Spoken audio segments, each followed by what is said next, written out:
Bonjour à tous, heureuse de vous retrouver sur la chaîne YouTube Tony et Léon, conseil de vétérinaire. Aujourd'hui, je vous propose de parler de la muselière. Alors, pourquoi la muselière peut être mise parfois à notre chien? Ça peut aider dans certains cas de thérapie qui sont mises en place par des vétérinaires comportementalistes, en plus d'une aide par un éducateur comportementaliste chez des chiens qui sont mordeurs. En particulier, je vous propose de discuter avec Brigitte Strasser, qui est éducateur comportementaliste pour chiens et pour chats, ici en plein cœur du bois de Boulogne. On va parler avec Brigitte de quelle muselière choisir, dans quel cas, combien de temps on peut être amené parfois à la faire porter à son animal, comment savoir si on peut lui retirer. En tout cas, n'hésitez pas à vous abonner à la chaîne, elle est gratuite. Et puis chaque jour, je vous mets sur Instagram un conseil avec une photo plutôt sympa. Suivez-nous, à tout de suite.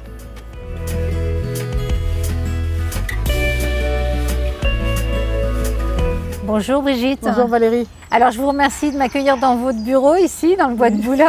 C'est un beau bureau, il fait beau. Oui, pour une fois en ce moment, c'est chouette. C'est vrai. Je viens parler avec vous de la muselière. Oui. Alors c'est un sujet qui peut être un sujet un petit peu complexe parce que il y a des maîtres de chiens qui peuvent se dire mais est-ce que je respecte bien le bien-être de mon animal en mettant une muselière? Néanmoins, c'est pas une punition. Et ça peut permettre justement d'éviter des cas gravissimes. Oui, tout à fait, tout à fait. Vous en avez déjà rencontré? Oui. En fait, ce qu'il faut surtout faire quand on a des chiens qui ont tendance à être très peureux, agressifs, qui ont déjà mordu, même s'ils sont derrière en thérapie comportementale, on travaille avec le chien, il faut museler l'animal le temps de la thérapie. Il faut surtout utiliser des muselières complètement ouvertes. Ouais, pour qu'ils puissent haleter et boire aussi. Parce que ça, en nylon, il ne peut pas respirer et il peut même en mourir d'ailleurs. Il peut suffoquer, il peut avoir une syncope. Je vois beaucoup de gens qui mettent ce type de muselière à leur chien en été. Et en fait, le chien, il ne peut pas réguler la température de son corps en haletant. Et donc, du coup, il peut attraper une syncope et avoir un malaise. Ouais. Et Valérie, et ce type de muselière, il y a ces types Baskerville, il y a des muselières qui sont beaucoup plus ouvertes que celle-ci.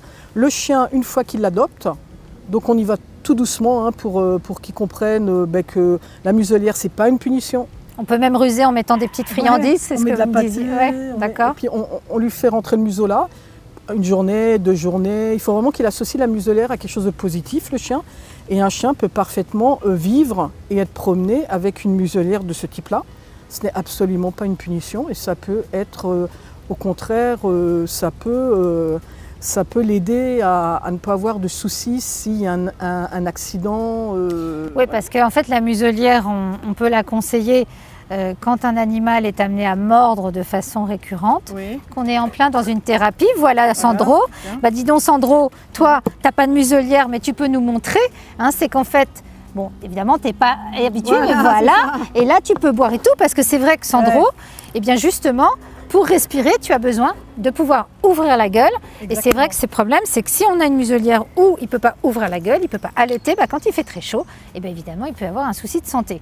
Et ces muselières, ça aide justement les chiens à apprendre à ne pas mordre quand ils sont en contact d'autres animaux.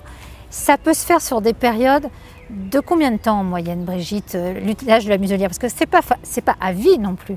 Ça dépend des cas, parce que si le chien est bien suivi d'un point de vue thérapeutique, en étant déjà en amont, par exemple un chien mordeur, en amont ça se traite très bien, donc en amont il est déjà passé par d'abord un vétérinaire comportementaliste, ensuite l'éducateur comportementaliste est là pour pratiquer avec le chien en faisant des rencontres, des croisements avec d'autres chiens, des humains. Et on laisse la muselière. Quand on fait un maximum de croisements avec des chiens différents, de races différentes, de tempéraments différents, si ça se passe très bien, au bout d'un certain nombre de semaines, voire 1 ou 2 mois, on enlève la muselière, mais on ne l'enlève pas tout de suite dès que le chien s'entend bien avec 2-3 chiens. Parce qu'il suffit qu'il y ait un 4e qui arrive, qui ne plaise pas au chien, que le chien a peur ou X raison, il peut recommencer à niaquer. Oui, parce que nos chiens peuvent aussi avoir leur tête, hein, comme on dit. Hein. Il y en a certains avec qui ils s'entendront mieux qu'avec d'autres, hein, et on le sait bien. Et surtout, il faut retenir une chose, demandez à l'éducateur comportementaliste avec lequel vous travaillez quand vous avez des problèmes chez votre chien, si jamais il est mordeur, demandez-lui à quel moment vous pouvez retirer la muselière, parce que ça pourra éviter des accidents.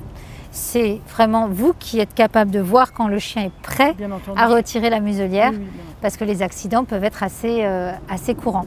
En tout cas, la muselière, ça se choisit finalement en fonction de la taille la plus large du museau du chien, c'est ça Brigitte? Oui, il faut prendre le tour de gueule, il faut prendre 3-4 cm en plus en prenant le tour de gueule. Le safran, le chanfrein, on part de là à là, on mesure le tour de cou et puis pour que le chien il puisse en fait, avec ce type de muselière, avoir la gueule ouverte. Oui, s'il n'a pas complètement, c'est pas grave, mais au moins qu'il puisse halter, s'abreuver et être à l'aise avec ce type de muselière. Oui, type Baskerville. Tout à fait. Donc ça, c'est ce qui est recommandé effectivement.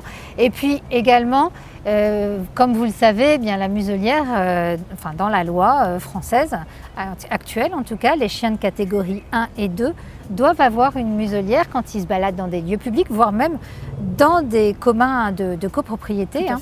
Donc la muselière, vous avez compris ce qu'il faut choisir, surtout quand il fait chaud, pour que son chien soit bien et surtout bien protégé. Et puis c'est en accompagnement d'une thérapie vétérinaire, hein, quand il y a vraiment des gros soucis de morsure.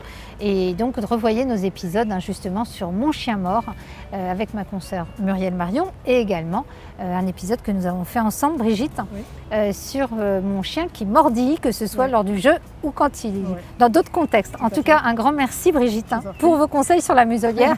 Vous l'aurez compris, ce n'est pas un outil de torture, au contraire, c'est une vraie aide pour éviter des accidents avec votre chien. Choisissez celle qui lui convient le mieux. En tout cas, j'espère que cet épisode vous aura intéressé. N'hésitez pas à nous suivre sur la chaîne YouTube Tony et Léon. Revoilà Sandro qui veut même essayer tellement il trouve ça sympa.